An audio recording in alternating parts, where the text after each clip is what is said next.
We are live. All right. Hello, everyone. I'm Caroline Cornish. Sorry for that little delay there.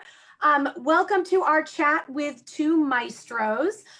This is really a chance for the Midcoast Symphony to be able to talk to our audience during the pandemic and talk about the impact that music is having during the pandemic and the impact that the pandemic is having on music. And of course, we have with us our two maestros, Rohan Smith and George Lopez. We want to take some of your questions as well. But first, let me tell you a little bit about Rohan and George.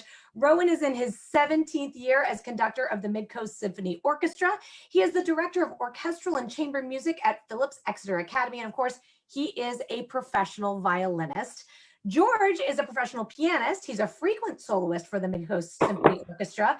He is the Beckwith Artist in residence at Bowdoin College. He conducts the Bowdoin Symphony Orchestra, and he's also a piano instructor at Bowdoin.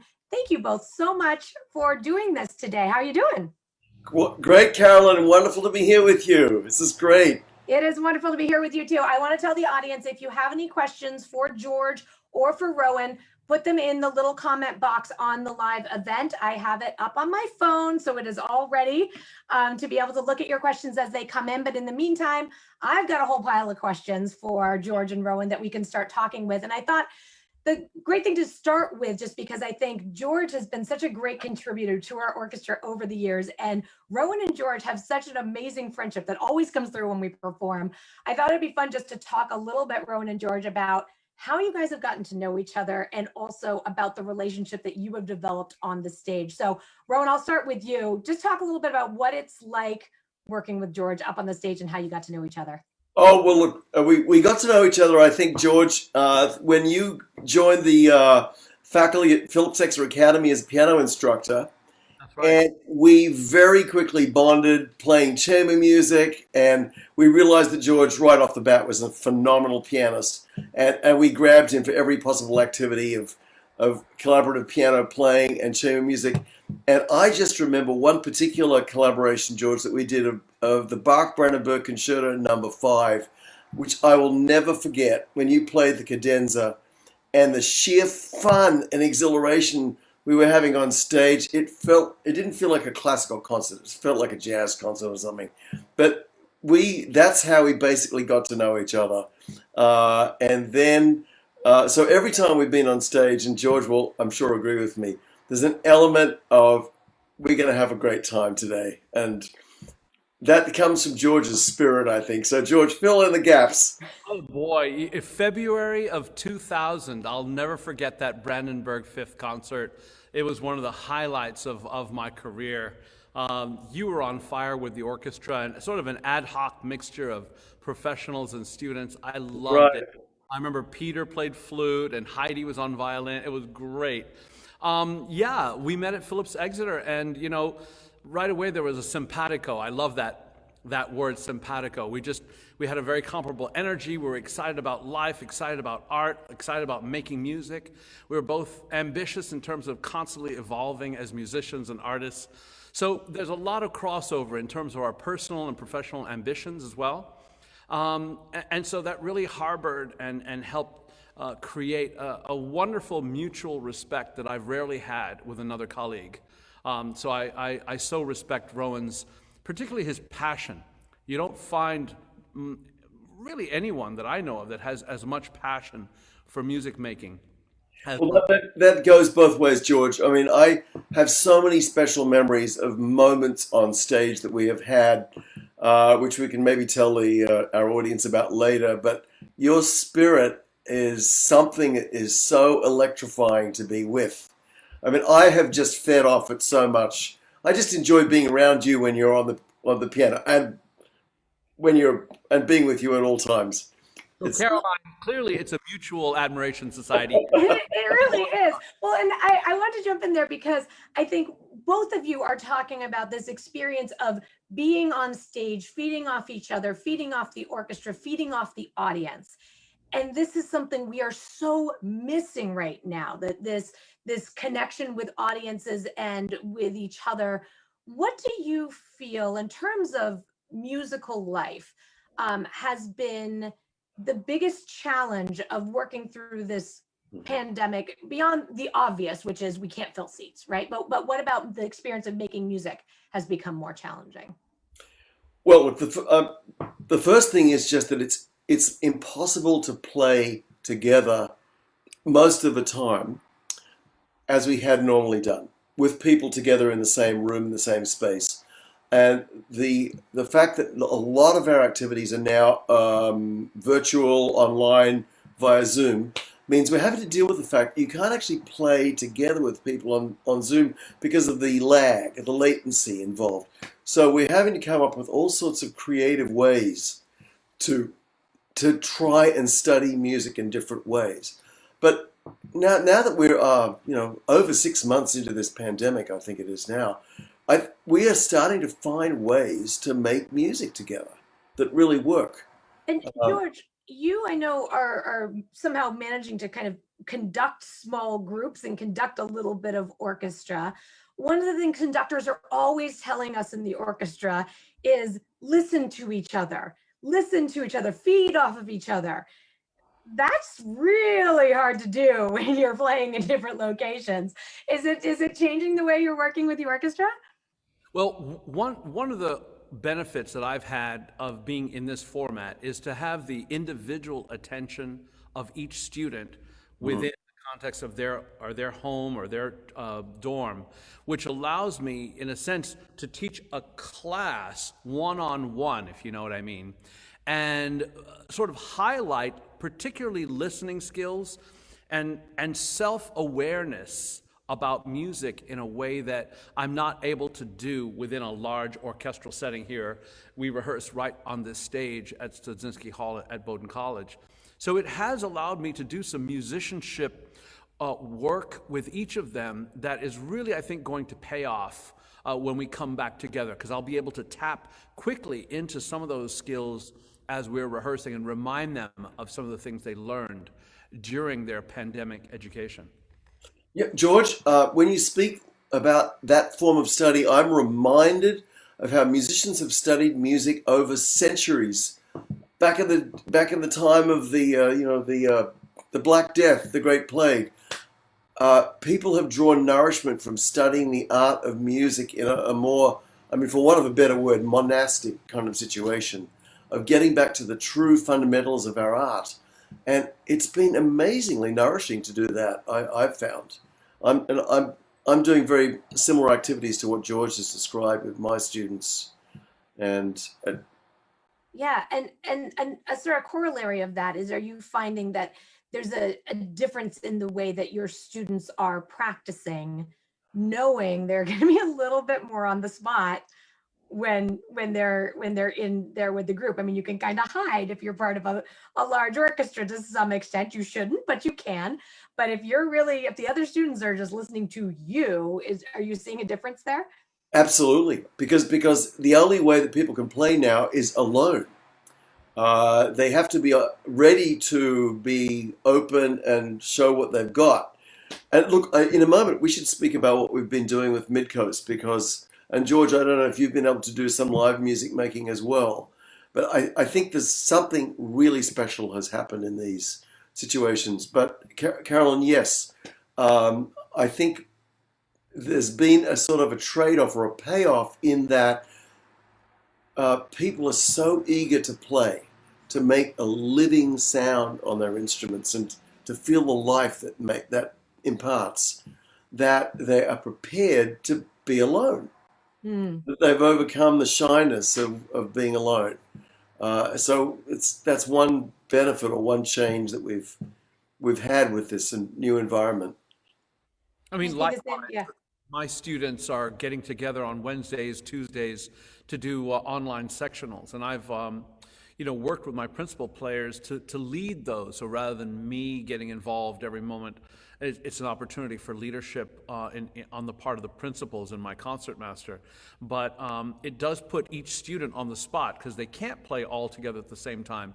So they are in a situation where they have to play one at a time. So yes, there is a sort of accountability with that, whereas they can't hide. But in terms of the change in attitude, I think because we don't know how long this is going to last and when we might get together, it does lack a certain, you know, deadline. There's no deadline. Oh, you're gonna have, because we're not even sure we'll be ready for next fall to be together. Yeah. One of the things that we've been trying to do is just slowly working out what steps we can take to play with each other in person. And with MSO, we've done we've done quite a lot of outdoor activities that have been lasted until just a couple of weeks ago with the nice weather, and we've been able to do those just with strings because playing with wind players is still a question mark in terms of the transmission potential for the virus. But what we have found is that it's really possible to have very satisfying musical experiences between the players and for small audiences who are distanced outdoors. And even just with strings, I mean, we feel very bad for our wind and brass colleagues, but this has really been satisfying. And George, I know my experience has been that the preciousness of the meaning, the intrinsic meaning of music has been more deeply apparent to all of us in this time. Because I think there is an undertone of emotional, there's grief in our lives right now collectively, and in some cases personally. And music is a channel which opens up human feeling and connection. And what I've just been amazed by is the most simple medium of a counterpoint of one voice against another in Bach or in Mozart or Haydn is a powerful emotional outlet, and how precious that is. So I'm finding that when musicians get together at all to play, no matter whether it's for a couple of hours in a Sunday afternoon outdoors, or even when it's cold and windy, or even if it's like 10 people in a very, very big hall with masks on, there's a sort of preciousness and specialness about just playing music, which I think, in our normal lives, we're so saturated with stimulus from the internet, from television, from sound and noise, that we just don't realize what we've been missing.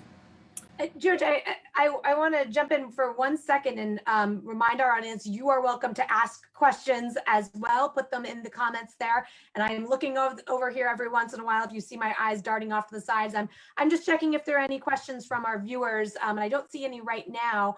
But as professional musicians,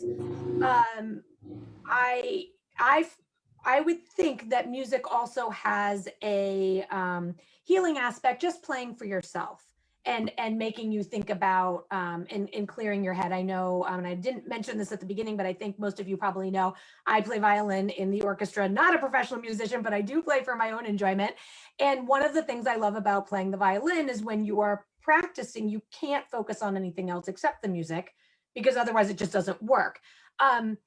From a mental health perspective, how has playing impacted you during this time? Do you feel more loss, or does it actually make you feel like you have make you feel life?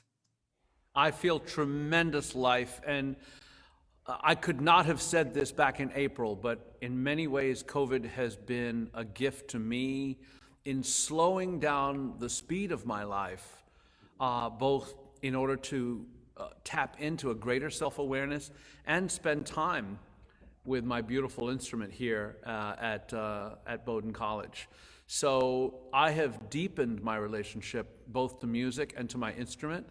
And as Rohan was saying, it's never been more significant in terms of its impact and its necessity for the time that we're living in right now. So I know you had mentioned about motivation, and I recommend a lot of my friends who are amateur musicians, people I've worked with in chamber music or privately.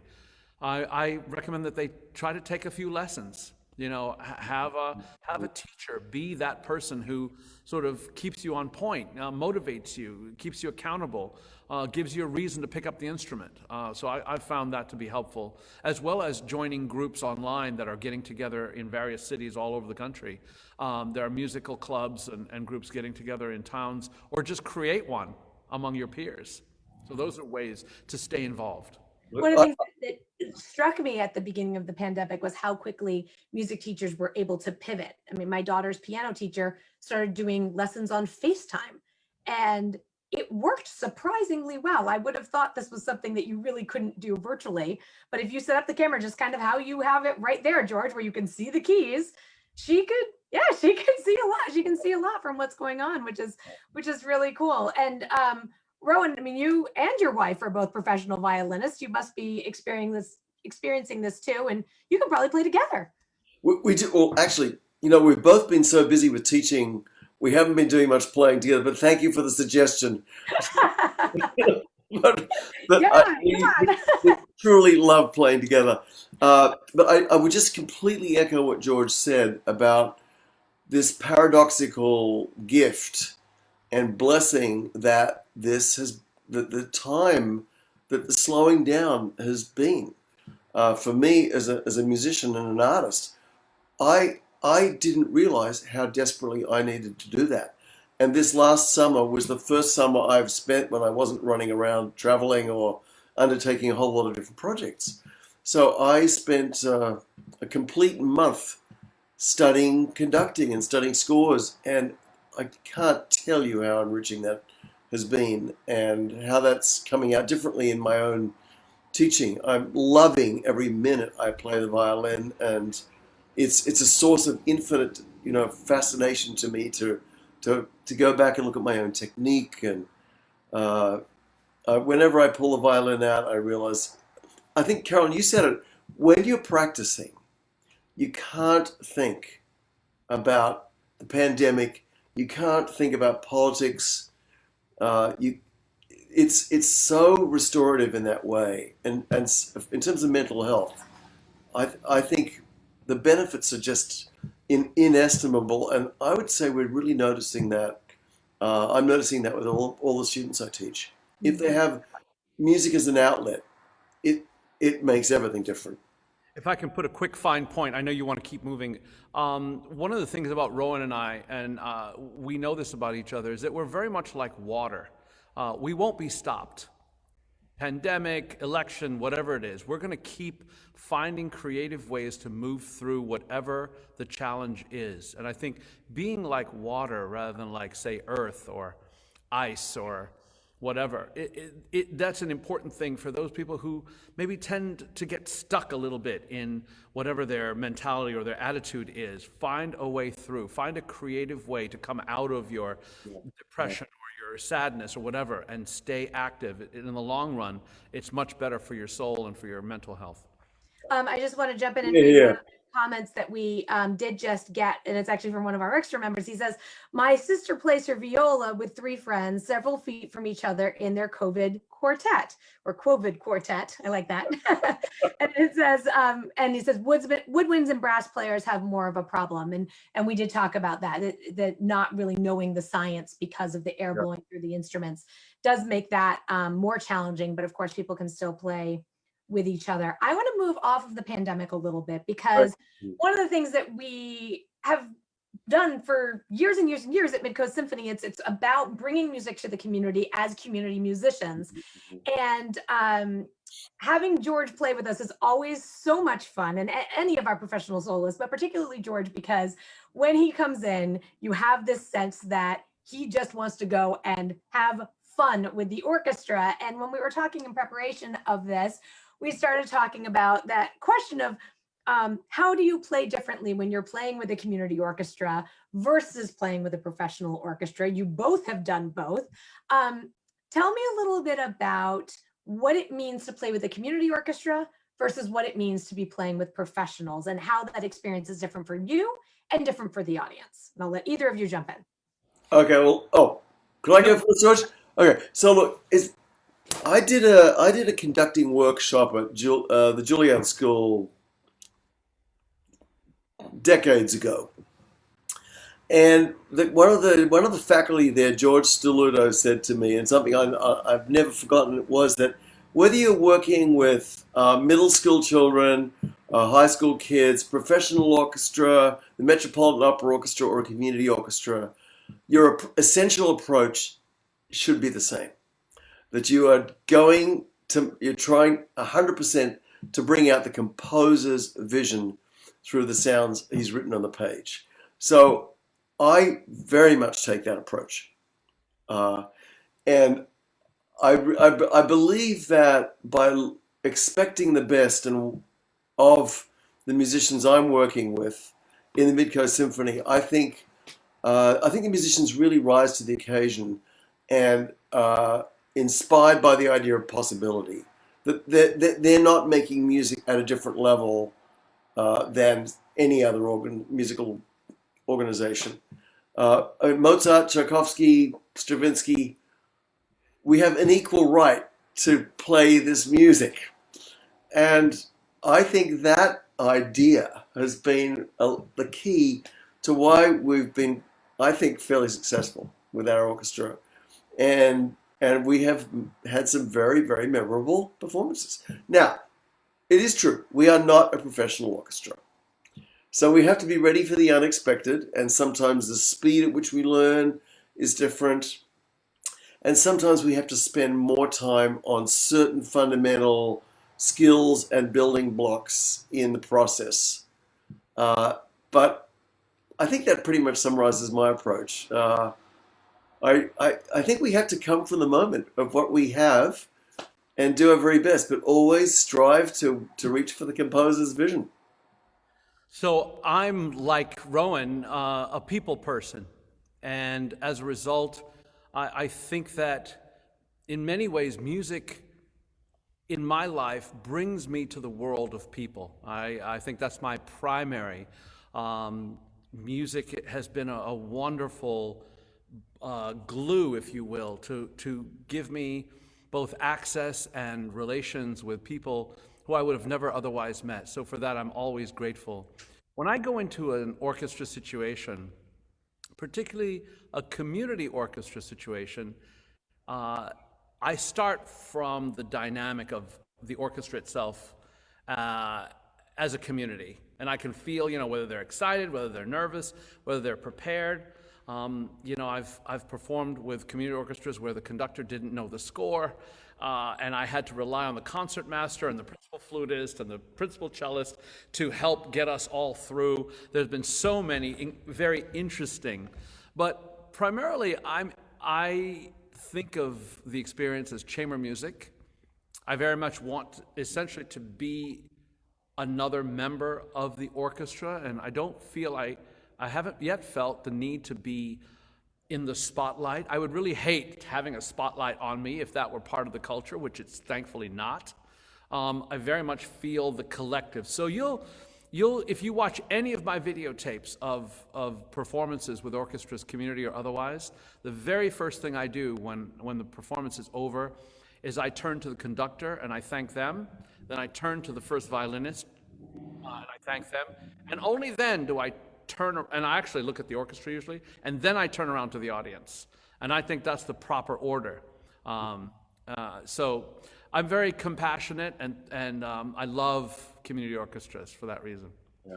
What does it feel like when a community orchestra performance is going right? I mean, when things are clicking for a community orchestra, as opposed to a professional orchestra where there's this expectation that is the default, that everybody is exactly where they need to be. What is it like when a community orchestra is having a performance that is really elevating who they are? Well, often there's I think there's a truth about good community orchestras, all community orchestras, in that the motivation for playing in the orchestra is, everybody has the same motivation, which is to perform the music because they love it and they really want to play it. And I think, so we're lucky that we don't suffer sometimes from the fatigue and burnout that can be a factor in professional musical life. Now, having worked with professional orchestras myself, and as I have great respect for my colleagues, I know what kind of spirit they have, and I know the electricity that can exist on stage. But I would say the electricity that you have at the right moments in a community orchestra is no different from that of a professional orchestra. And what it always feels like to me when you have those moments is that the music is playing itself. That it's kind of elevated off the ground, that you're not having to sort of work to do it. And the other thing is that the audience is connected. There's just a magical sense of electricity that travels from the orchestra to the audience. And I've got to say, we've had a lot of those experiences with MSO. Yeah, I mean, I think back and when things feel like they're going right, there is the nervousness goes away and you just are having fun, right? It's this thing where you just are riding this wave. Yes. And that's the feeling, yeah. It's suddenly the fingers are exactly where they're supposed to be and you don't know how because you've never played that way before in your life. Yes. But all of a sudden that hard passage is working and everyone around you and suddenly you're going, wait, was I the only one who couldn't play this before? Because it sounds like everyone's playing it now. And it feels very, very exciting. On the other hand, I think one of the things, again, when we were preparing that I really enjoyed was when we started talking about when performances haven't necessarily gone well, and yet they're fun in their own way. And I think the fun of, oh, how are we going to pull this off is a whole other element. And I'd love to hear your thoughts on that. Yeah, I mean, that so much depends on the leadership. And fortunately, both Rohan and I are, very thoughtful, fun-loving artists who don't take ourselves seriously, but take our art very, very, very seriously. When things are going right for a community orchestra, as educators, Rohan and I have a very different attitude from a professional conductor who doesn't have a pedagogy background. We know where the orchestra has come from at the start of the semester or the start of the rehearsal period till that performance. And I had an amazing experience with my own orchestra here. I do conduct the orchestra here at Bowdoin. We did 2 performances of the Firebird Suite of Stravinsky. Tuesday night performance got the willies out. Wasn't quite where we were more focused on what wasn't working. You could feel the weight of it. Then we had a brief sort of prep rehearsal before the Wednesday night performance. And Wednesday night, I remember all of a sudden we were in the finale of the Firebird. It was the last piece on the program. And the horn solo started. And I basically don't do anything. I just sort of hold the orchestra in place while the horn solo goes. And I suddenly kind of came out of what was clearly the zone. And I realized, oh my gosh, the concert's almost finished. I didn't even realize. And that's the incredible thing about community orchestra. When things are going right, everyone is lifted, and it's an exponential difference. That's different. When a professional orchestra rises, it can be unforgettable. But the standard is already so high that extra duende, the Spanish call it, can really be unforgettable. But on a week-to-week, month-to-month, season-to-season basis, watching a community orchestra rise and come to that moment that you talk about is quite beautiful. When things go wrong, when things go wrong, I tend to smile and try to lighten up, both for myself and for the people around me. And I find that helps, rather than the furrowed brow, wagging finger, oh, you screwed that up, I find in the context of community orchestras, it doesn't work. Well, one of the things about live music making is that I think you have to have the spirit of taking chances, because what makes performances really exciting is that element of risk. Now, once in a while, it can go a little bit off the rails. So, George, I'm sure you remember when we did the Rachmaninoff Paganini variations. Yes. It was way back. I think it's quite okay for me to mention names because we hold. Do you remember Marion Corder, who was our principal violist, who was an ex-professional violist with the Louisville Symphony Orchestra, who proudly used to wear her American Federation of Musicians badge. Okay, so Marion inadvertently knocked the music off the stand in variation 12, I think, right in the middle of the piece, right? And George, it's just before the big tune, da da da da, ya da da da, and and the music took Marion and Louise Huntington a moment to get the music back on the stand, and then people tried then to find each other very supportively and compassionately. People were jumping to try and find where the violas were, and within a 5 seconds, the entire orchestra was completely discombobulated in 10 different places. And George looked over to me and said, under his breath, "Isn't this fun?" and he started improvising. So somehow the orchestra found its way back to a chord that we recognized, and boom, we locked in. And that's always what happens. We always find ourselves somehow.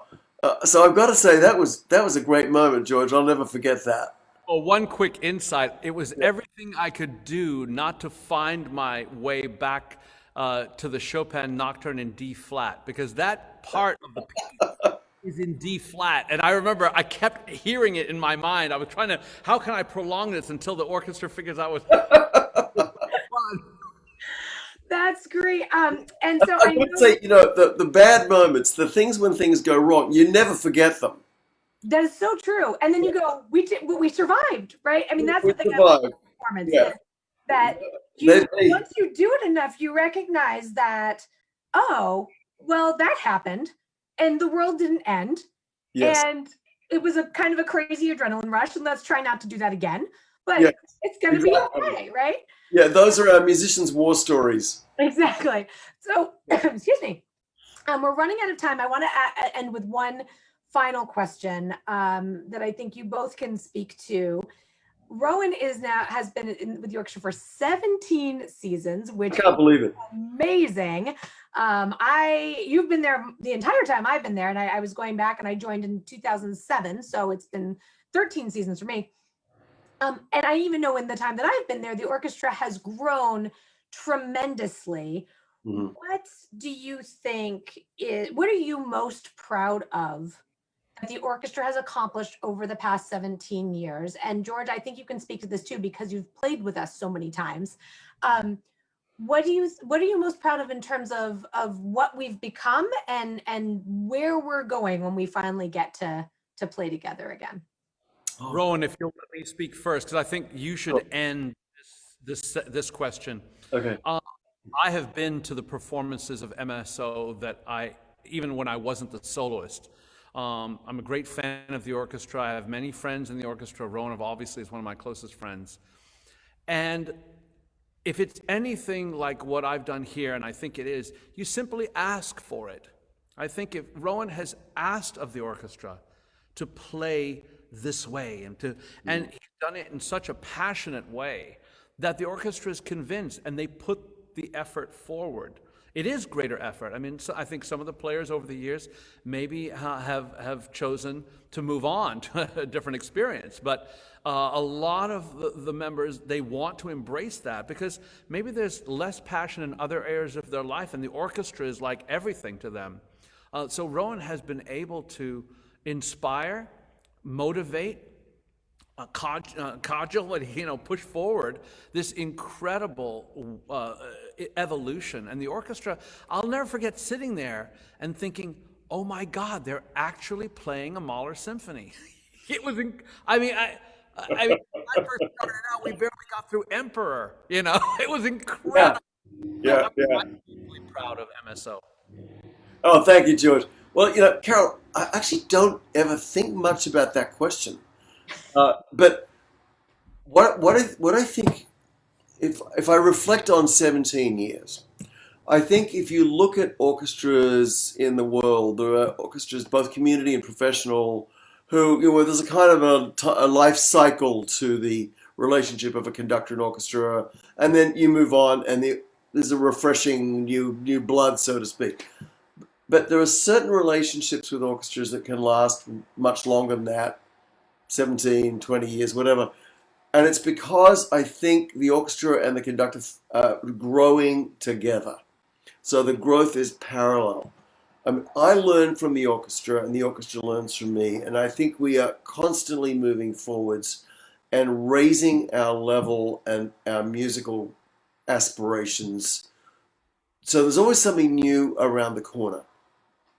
So I guess one of the things I'm really proud of is that the orchestra has attracted new membership and really excellent players who come and derive satisfaction, musical satisfaction from that. I'm also very proud of the fact that every year or so, I feel like there's one particular performance that reaches a new level.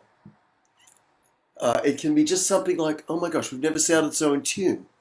Or when we did the Schumann Spring Symphony, that entire symphony felt full of life, and the design and the structure came out. It's just this constant evolution, I think is wonderful.